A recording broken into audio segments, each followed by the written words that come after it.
All right, so let's get started. So this is question number 18. So, they say, suppose the function is defined by negative 4xy equal to 1 over 4. Which of the following statements are true? So A, the graph of f is hyperbola, the branches of which lie in the second and fourth quadrant, the shortest distance from the origin to a point. So the graph of f is square root of 2 over 4 units.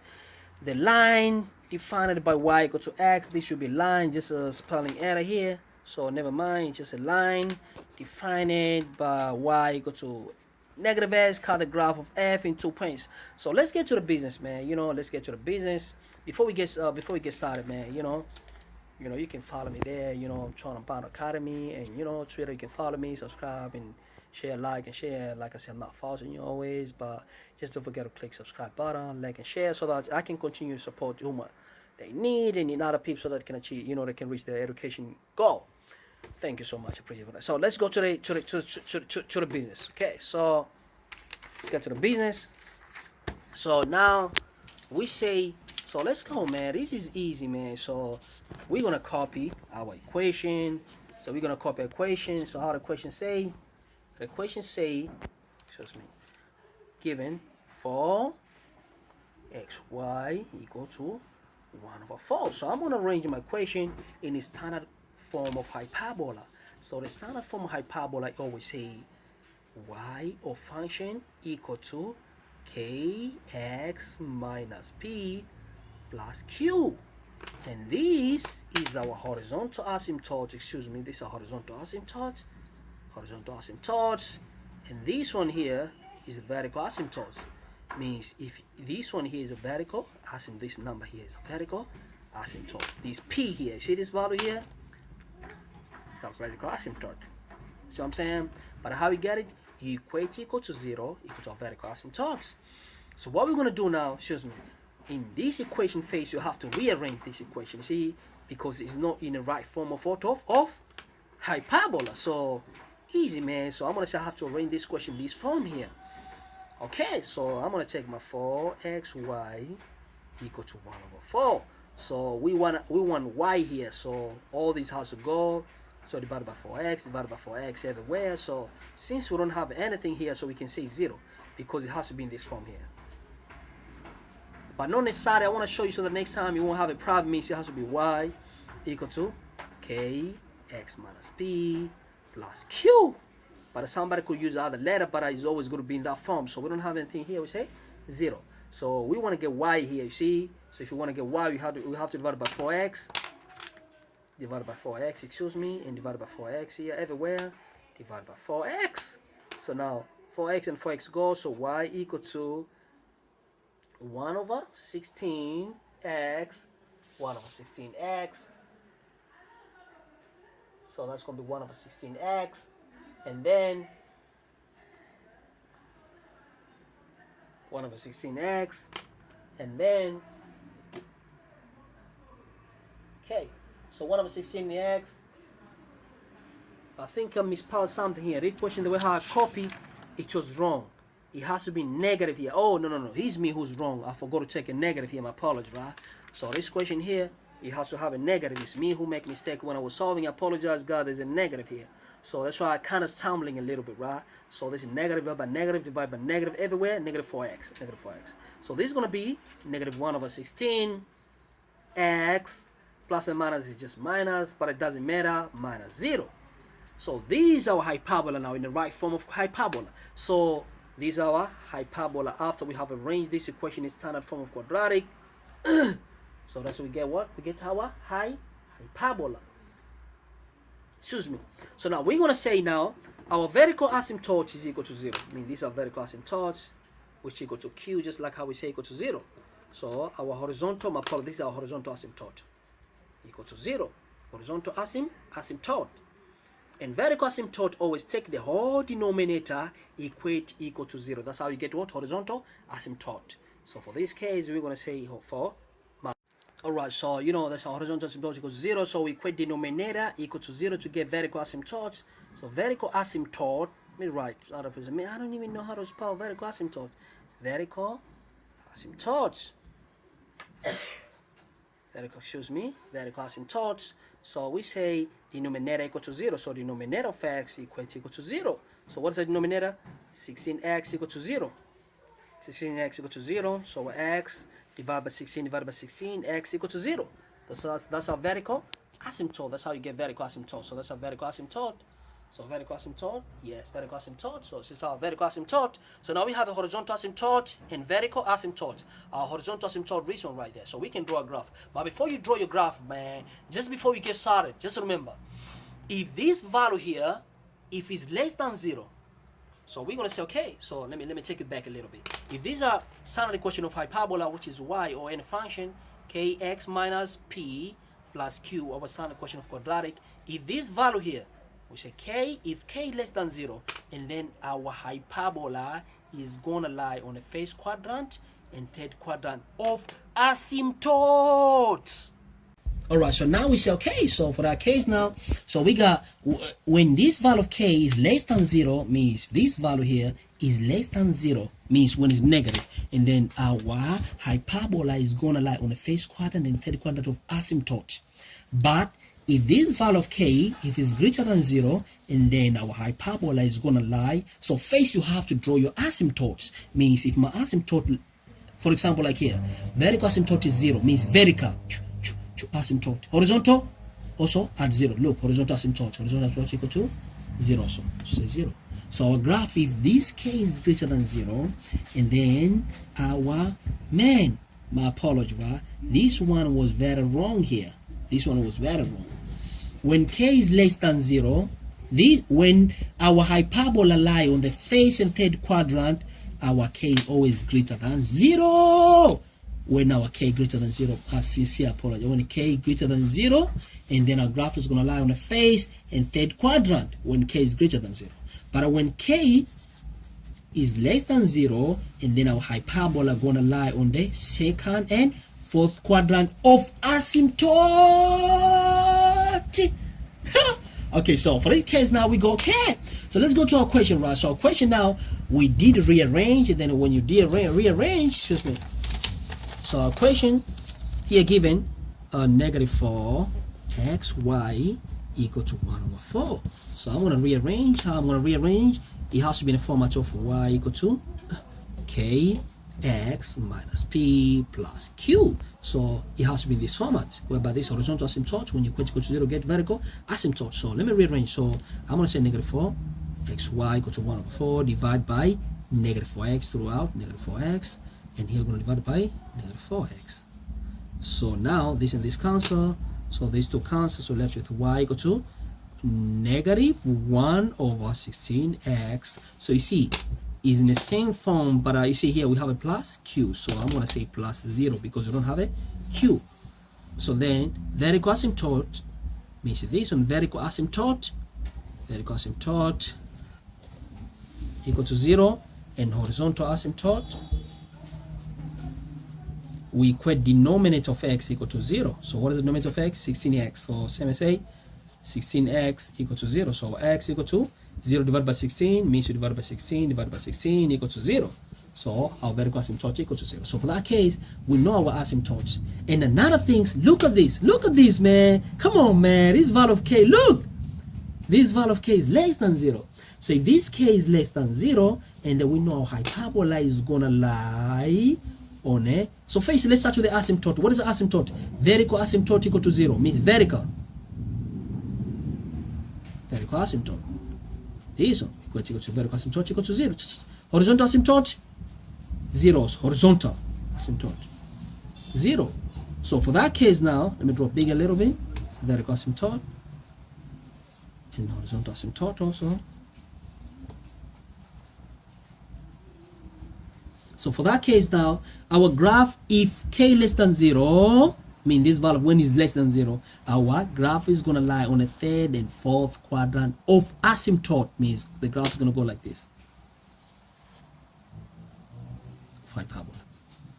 So this is our graph of hyperbola, which I will represent as okay. So this is the same as a graph of y equal to negative 1 over 16x. That's all. So that's our graph. So the first one, they say in the option now, in this option they say the graph of f is hyperbola and the branches of which lie on the second and fourth quadrant. Yes, it's true. Look here, on the second and fourth quadrant of asymptotes. So this is true. So option 1 is true. So it's okay. You talk the truth. Now we go for the second option. The shorter distance from the origin, to the point on the graph of f is this one. Okay. So now shorter distance from the origin to the point of the graph of f. Okay. So mean the distance from here to the point of the graph. Like we want to get distance from here, either from here or the origin to any points, either from here to here, from there to there. So we have to get the point of intersection, because we want to get this point here, or we want to get these points, and these are point of intersection. So we can get distance from the origin to there. Okay. So how are we going to get there? So this point here is the intersection.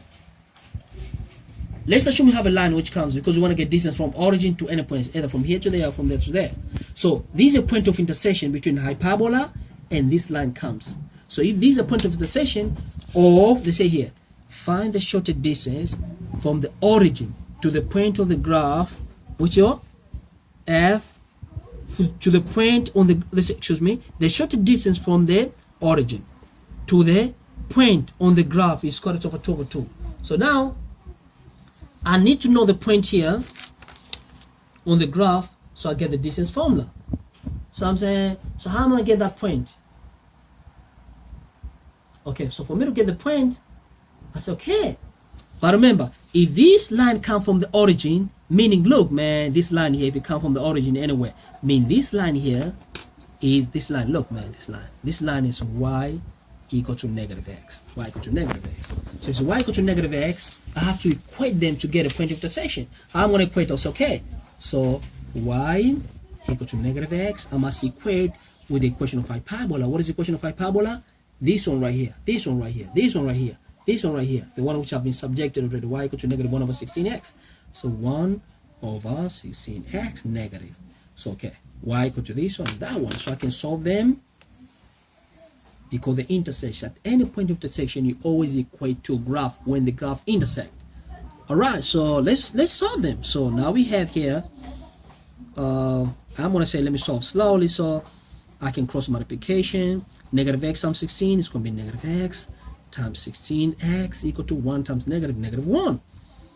And this one is going to give us negative 16x squared. So I'm going to take another paper. Excuse me. So we have a negative 16x squared. So this is going to give us this one here. Excuse me. So okay. So continuation is going to be negative 16x squared equal to negative 1.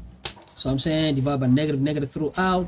So x squared equal to negative 1 over negative 16. So x squared equal to positive 1 over 16. Then I'll square root and square root. So x equal to square root of 1 and square root of 16, which is going to give us 1 over 4. 1 over 4. Excuse me. So 1 over 4, it has to be plus or minus, because x squared, we say whenever you square root both sides, mean the answer has to be plus or minus. Only when you square both sides. See, when you square root both sides, so we square root this side and this side. So when you square root both sides, it must be plus or minus. But if you get somebody says square root of 9, the answer is only positive 9. But if somebody says x squared equal to 9 squared, because for us to get x, we have to square it and square it. So x must be plus or minus if you square it both sides. So now this must be plus or minus. So our x, it must be equal to plus or minus 1 over 4. So what that tells us? This line, when it intersects the hyperbola, I'm going to get 2 points. 1 point here, and 1 point is going to be here, point intersection. So this face point here, this point here, x equal to negative 1 over 4. 1 over 4. Or negative 1 over 4. I can draw the graph again, but it's not necessary. But I can just draw for funny, so it's okay. So we have this, our hyperbola, and then we have another hyperbola. So the graph go all the way, and this go all the way. So the first point of x, where the two line come from the origin intersect, I'm going to take negative, of course, because I have a 2 points. So this is going to be negative.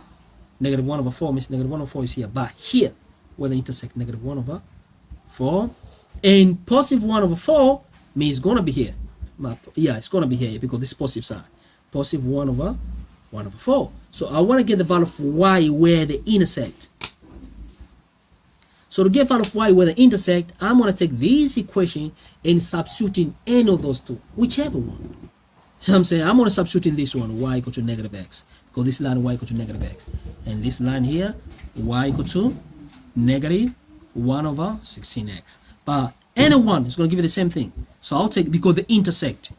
So I'm going to take this, which is going to be more easy for me, or for a lot of students, I believe they're going to pick this one. So it's okay. So y equal to negative x. What is the x? When x equal to negative 1 over 4, so I'm going to say y equal to negative, what is the x? Negative 1 over 4, which is going to give us positive 1 over 4. So here is going to be 1 over 4 positive. You know what I'm saying? So now we go when x equal to positive 1 over 4. So it's okay. So when x equal to positive 1 over 4, but the face on it choose when x equal to negative 1 over 4. So when x equal to positive 1 over 4 means when x here means the value of y when they intersect, it must be negative. So now it's okay. So we say we substitute in this equation because they intersect. You can substitute in the hyperbola because they share the common point when they intersect. So I'm going to say negative x. So negative, what is my x? 1 over 4. So finally equal to negative 1 over, finally equal to negative 1 over 4. So this is going to be, when it's a half, value of y equal to negative 1 over 4. So now, according to the question, now we go back to the question, they say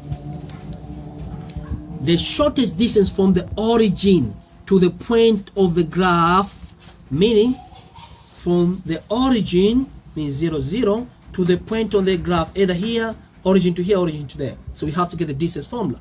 Distance, so it's okay. So distance for origin to that point, you know what I'm saying? I mean, I can call this point A, let's say point A.